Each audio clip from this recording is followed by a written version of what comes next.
So I just got back from a weekend away with my brother and sister who are married, which sounds weird until I explain that I don't really like the term brother-in-law or sister-in-law, and so I stopped using it, and I was with my blood sister and my brother-in-law, who I now call my brother.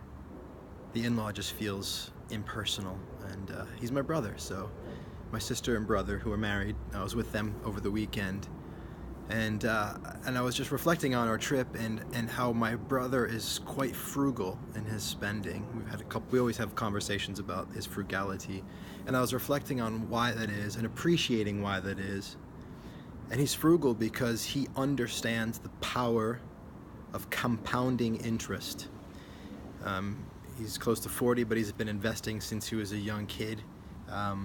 And he's done quite well for himself. The money that he's invested, the pennies that he's invested since he was in his early 20s, maybe teens, has turned into many millions of dollars. And now he manages a fund. He's probably one of the top managers or analysts at one of the biggest funds in the world. And all of that really has come as all the learning and the growth has come as a result of really understanding and appreciating the power of compounding interest. So I imagine you know what that is, but if you don't, in summary, it's the idea that you get interest on the money you invest, and as your money that you invested gets bigger, you get more interest on it because you get interest on how big it is, and so it gets bigger and bigger exponentially. And while I've understood it, I haven't necessarily been investing like he has most of my life. I've been really good at making money and spending money, which has been fun for me. I've had a lot of experiences. But what I want to talk about today is the idea of compounding interest in the actions that we take other than investing. And I think this is an important way to think about action as an entrepreneur, as a creator.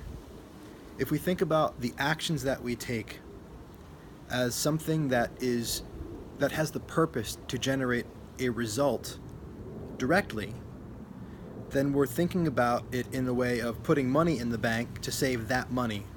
So I'll have that same money next week or next month or next year and 100 years from now. And what we're not appreciating is the actions we take actually have a compounding effect, a compounding interest. And so, for example, in the first year of my coaching business, I coached, 100 people for free. In the second year of my coaching business, maybe I coached 100 people for free again. I spent a little bit of time coaching a lot of people for free. And I've continued to do that year in and year out. And in the beginning, there was a return from that investment of time that was a lot smaller than the return is on my investment of time now. And so, but what's the difference? Well, the difference is, okay, I've grown. So some of the return, some of the interest that has compounded is the interest of my growth as a coach through the practice. I've also grown this following. I don't have a massive following, maybe 1,000 people that are kind of subscribed to my content and are actually engaged and actually watching. At most 1,000 people, which is, compared to lots of people, that's small, but the relationships that I've created through a consistent showing up through videos and through articles and through my conversations that I have with people, the interest on that has compounded.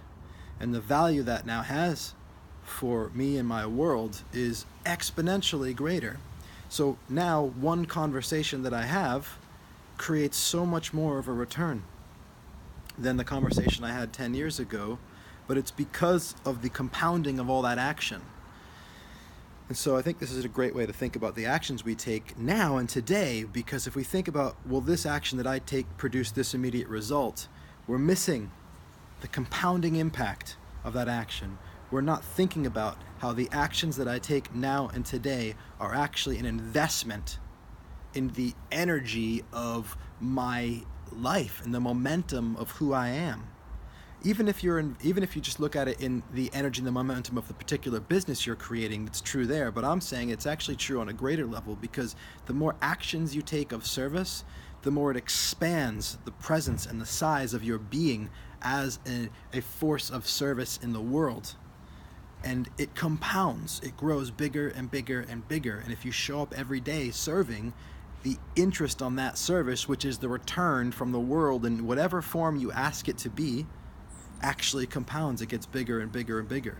The more people you serve, the more people you meet, and the more people you have the opportunity to serve, and the more people you serve, and it just grows and it grows and it grows. It works the same way with connections. The more people I connect with, the more people I have the opportunity to meet and then connect with. It compounds and it grows and it grows and it grows. And it's not always measurable and obvious. No, my focus hasn't been creating a massive following until now anyway. I'm interested in that as a next phase of my business, but it hasn't been that. It's been a compounding and growth in depth more than breadth. But it's done that. I've done that through a consistent showing up in action and service. And so I guess in a way this is a message for people who are maybe early days in the creation of something, business, a project, and taking action and seeing maybe small results or even no results. Focus on the long game. Focus on this as an investment. These are the first pennies that are going to make up the millions down the road, not only in dollars, but in all forms. And invest action every day, not for the immediate return, but knowing the power of the compounding interest of that action. Today is the perfect day for you to create who you are. You are loved and you are powerful. And I am loving you simply for your being here. I will talk to you soon.